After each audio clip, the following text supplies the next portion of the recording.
Hello friend, welcome to the Madhushrabani blog. তোমরা কেমন আছো? আশা করি তোমরা সবাই খুব ভালো আছো। আর এই গরমে তোমাদের সবাইকে ভালো থাকার একটি মাত্র উপায় আমরা আজকে শেয়ার করছি তোমাদের সাথে। তোমরা অবশ্যই পুরো ভিডিওটা দেখতে থাকো। টক দইয়ের শরবত, যেটা খেলে আমাদের শরীর ঠিক থাকবে এই গরমে। এটা বানানোর সহজ উপায়, ঠান্ডা পানীয় জলের মধ্যে সামান্য টক দই দিয়ে পরিমাণ মতো নুন আর চিনি দিয়েই হয়ে যাবে। কেমন হয়েছে রে? ভালো লাগছে? এবার গরমে দইয়ের শরবত সারা দুপুর বেলা ধরে খাবি, ঠিক আছে? একদম শরীর ঠিক থাকবে। যদি তোমাদের ভিডিওটি ভালো লেগে থাকে তাহলে অবশ্যই ভিডিওটিতে লাইক, শেয়ার অ্যান্ড সাবস্ক্রাইব করতে ভুলো না কিন্তু।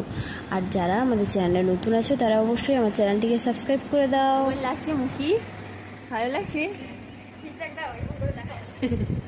মুখির এত ভালো লাগছে যে খেতেই আছে আর বলে